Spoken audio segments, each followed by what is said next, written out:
오늘의 큐티 말씀은 예레미야애가 5장 1절부터 10절입니다. 제목 다시 한 번 더 기억해 주십시오.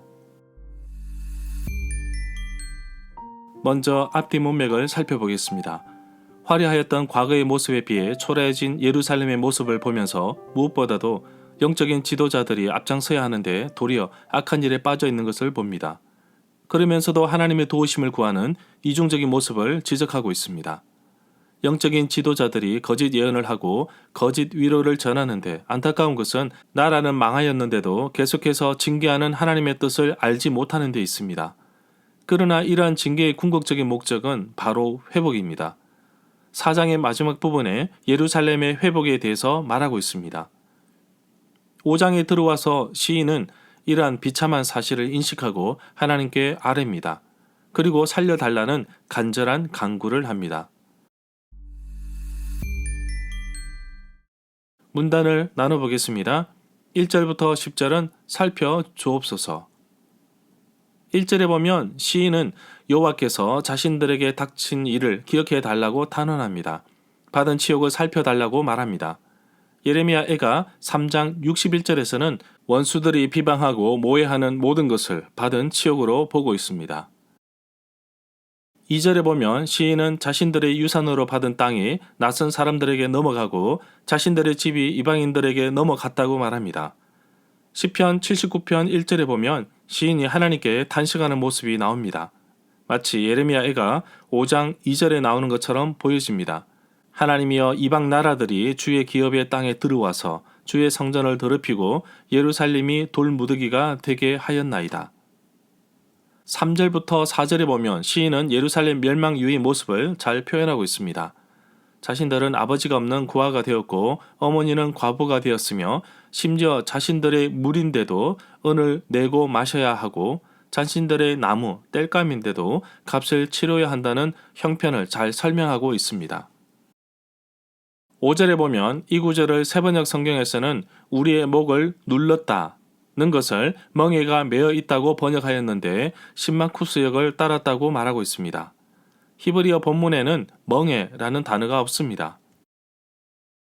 6절에 보면 시인은 자신들이 애굽 사람들과 아수르 사람들과 손을 잡았는데 그 이유는 먹거리를 얻어서 배불리려고 한 것이라고 말합니다. 이 부분의 초점은 단순히 허기를 채우기 위함이 아니라 유다 자신이 이방 나라들을 의지하려는 문제를 다루고 있습니다. 7절에 보면 시인은 조상들의 죄를 짊어지고 있다고 하였는데 이것은 조상들의 죄 때문에 후손들이 고통을 당하고 있다는 것입니다. 지금 후손들이 겪는 어려움과 시련은 자기 스스로가 지은 죄도 있으나 선조들의 지은 죄도 있다는 것을 말하고 있습니다. 어쩌면 억울한 부분을 탄원하고 있는데 예레미야 31장에서는 속담 하나가 나옵니다. 아버지가 신포도를 먹었기 때문에 아들의 이가 시리다고 하지 않는다는 것입니다. 결국 자기가 지은 죄악으로 인하여 죽는다, 결과를 맺는다고 합니다. 속담에서 알 수 있듯이 선조들이 지은 죄 때문이라는 것을 거부하고 있습니다. 이러한 내용은 에스겔 18장 1절부터 4절과 예레미야 31장 29절부터 30절에 나옵니다. 그렇다고 7절에서 말한 죄를 그들의 조상들에게 돌리지는 않습니다. 16절에 보면 우리의 머리에서는 면류관이 떨어져 싸우니 오호라 우리의 범죄 때문이다 라고 말하고 있습니다. 결론적으로 다른 사람의 죄 때문이 아니라 자기들이 지은 죄 때문이라는 것이라고 봅니다. 8절에 보면 시인은 종들이 바벨론 사람들 가운데 하급 관리들과 용병들을 말하는 것으로 보입니다. 9절에 보면 광야에서 칼은 강도 때를 말하는 것으로 봅니다. 이들은 성 밖에 움직이는 자들을 습격하여 물건을 빼앗고 심지어 사람의 목숨까지 노립니다. 10절에 보면 시인은 무서운 가뭄과 굶주림으로 인해 자신들의 피부가 아궁이처럼 까맣게 탔습니다. 이미 4장 8절에서 얼굴이 숯보다 검고 살이 뼈에 붙어 막대기같이 말랐다고 합니다. 어느 거리에서든지 알아볼 수 없을 만큼 사람도 없다고 말합니다. 절마다 상세한 설명과 구절 해석, 핵심 내용과 중심 줄거리는 네이버 블로그에 올려져 있습니다.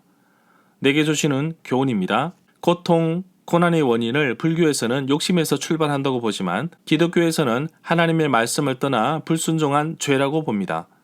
죄를 끊어버리지 않으면 계속해서 우리를 걸고 넘어지게 합니다. 나의 생활 습관 가운데 죄악의 습관이 있다면 버리기를 원합니다. 나를 살펴주시고 나의 어려움을 기억하시는 하나님께 모든 것을 내려놓고 나의 삶을 맡기기를 원합니다. 하나님이 나의 삶을 주관하시고 이끄실 때 우리는 죄에서 멀어질 것입니다. 이 사실을 예루살렘은 알고 있었습니다. 모세와 선지자들을 통해서 끝없이 알려주고 경고하였지만 이들은 기억조차 하지 못했습니다. 지금 내 모습이 고난과 어려움에 있다면 나를 기억하시고 살피시는 주님께 나갑시다.